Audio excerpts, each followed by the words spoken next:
Boa noite, meu nome é Daniel, tenho 25 anos e hoje vou compartilhar uma situação bizarra que aconteceu com o meu avô Inácio, quando morava em uma pequena cidade no interior de Pernambuco.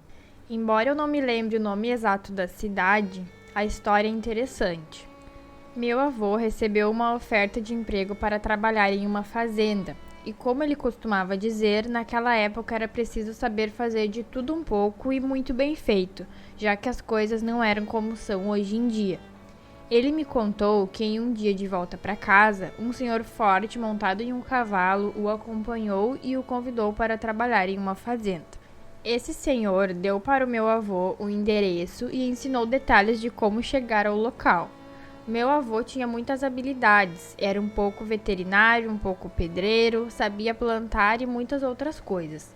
Naquela época, ele ainda não era casado com a minha avó e aceitava todo tipo de trabalho em qualquer lugar. Conforme meu avô mencionou, naquela época tudo era mais difícil e as viagens eram feitas principalmente em burros. Então, meu avô recebeu uma proposta para o trabalho na fazenda e sabia que precisava se apresentar o mais rápido possível para não perder essa oportunidade. Sem hesitar, partiu rumo à fazenda, que ficava a cerca de 30 quilômetros de distância da sua casa. Quando perguntei a ele por que não tentou ir de carro ou ônibus, meu avô, como sempre, tinha uma resposta pronta na ponta da língua e disse: "Meu filho, o caminho de um homem é como os pés." Sempre caminhei para onde quer que fosse, nunca dependi de ninguém, e se quisesse ir a algum lugar, iria por conta própria, usando minhas próprias pernas. Na época do meu avô, o transporte público não tinha a qualidade que tem hoje. Existiam ônibus, mas não eram diários e faziam apenas uma rota de ida por dia. Não havia rota de volta para pegar quem quisesse voltar. Esse foi o motivo pelo qual meu avô decidiu viajar no sábado para chegar à fazenda na segunda-feira, ou antes. Ele arrumou uma garrafa com água e algumas coisas para comer, e partiu com uma trouxa nas costas pela estrada, saindo pela manhã do sábado. Ele relata que ao cair da noite decidiu se ajeitar sob uma grande pedra para passar a noite. Na manhã seguinte, recolheu suas coisas e continuou a viagem. Quando sentia fome, fazia um pequeno fogo e preparava algo para comer. Para se hidratar, carregava água consigo ou encontrava poços e açudes ao longo do caminho. Infelizmente era um domingo, a sua sorte acabou quando sua garrafa de água vazou e ele perdeu toda a água que estava carregando. Ele quase morreu por falta de água e não encontrava nenhum poço ou lugar para saciar a sua sede. Em certo momento, avistou um pequeno lago cheio de cabras bebendo e defecando nele. Pensou que estava salvo, mas não havia sinal do dono das cabras ou de alguma casa próxima. Sem opção, ele teve que beber aquela água suja, contaminada com urina e fezes dos animais. Depois de beber aquela água podre, ele percebeu que as coisas estavam dando errado para ele e começou a considerar aquilo como um mau sinal. Ele costumava me dizer que se algo começasse a dar errado logo no início, isso era um mau sinal e eu não deveria insistir. Eu sempre prestava muita atenção quando ele falava essas coisas. Meu avô me contou que quando terminou de beber água, continuou sua jornada sem fazer pausas até chegar à fazenda. Finalmente chegou, por volta do meio-dia de domingo, um dia antes do combinado, e seu patrão imediatamente ordenou que ele buscasse mais pastagem para alimentar os animais. Meu avô nunca havia se recusado a fazer nenhum tipo de serviço antes, mas naquele dia foi a primeira vez que ele sentiu vontade de voltar para casa, já que esperava pelo menos descansar um pouco após a viagem, tomar um banho e comer algo. Meu avô decidiu que queria desistir daquele trabalho porque sentiu que o patrão o desrespeitou. Apesar disso, decidiu ficar pelo menos aquela semana e terminar as tarefas que lhe foi pedida. Ele foi levado até uma pequena, mas bem conservada casa, onde seria hospedado. As refeições eram servidas em uma grande mesa no alpendre da casa do patrão, e ele só podia ir até lá quando chamado. Às 5 horas da tarde, o patrão o chamou para jantar. Ao chegar ao local, ele se sentou na mesa e notou que sua comida parecia ser sobras do almoço, possivelmente requentada, E além disso, ele percebeu que era o único naquele lugar e sentiu que talvez não fosse o ambiente ideal para ele. Apesar disso, estava tão faminto que acabou comendo a refeição que lhe foi servida.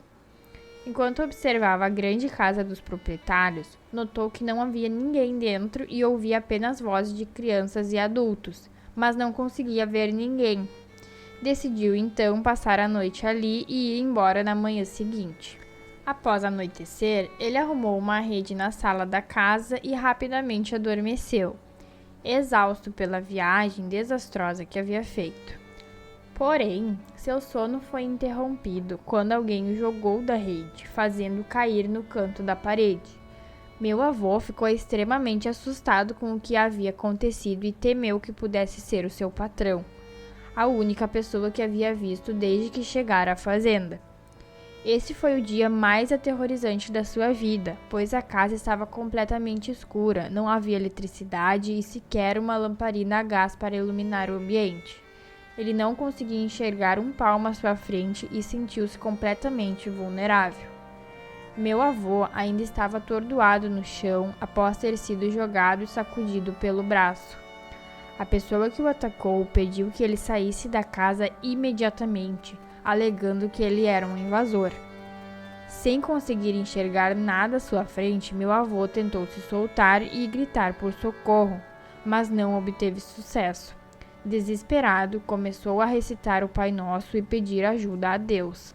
E como se fosse um milagre, a pessoa que o atacou desapareceu imediatamente, deixando-o no chão. Assim que tentou abrir a porta, meu avô percebeu que estava trancada e imóvel. Ele correu para a porta da cozinha, mas também estava trancada. Desesperado, bateu nas paredes tentando encontrar uma janela. Foi então que ele notou uma silhueta negra de um homem na escuridão.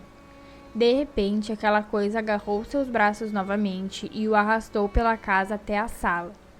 Novamente, meu avô recitou as mesmas palavras: Senhor, me ajude. Jesus, me ajude pelo amor de Deus. E milagrosamente, a coisa o soltou. Ele me relatou que não conseguiu ver o rosto do homem que estava na casa dele, apenas a sua silhueta na escuridão.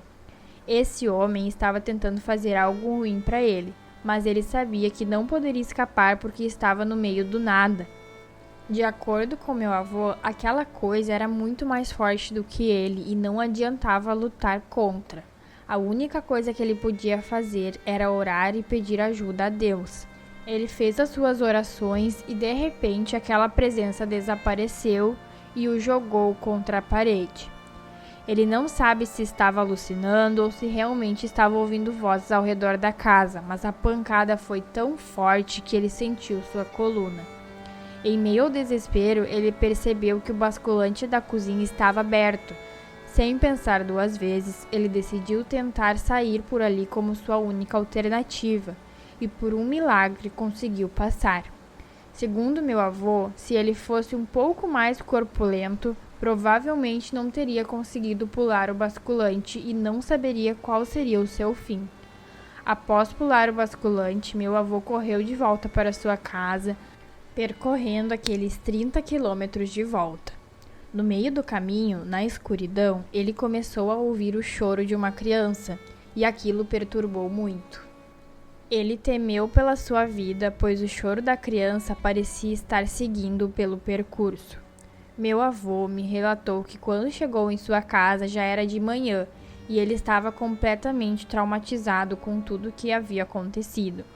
Depois de muito tempo, ele descobriu que a fazenda havia sido abandonada há anos e que todos os seus habitantes haviam morrido. Aconteceu que o caseiro havia matado o dono da fazenda e toda a sua família antes de se enforcar na mesma casa onde meu avô havia passado a noite. Meu avô explicou que era muito jovem na época e não conversava muito com as pessoas. Ele só descobriu a história do lugar durante uma conversa em um bar local.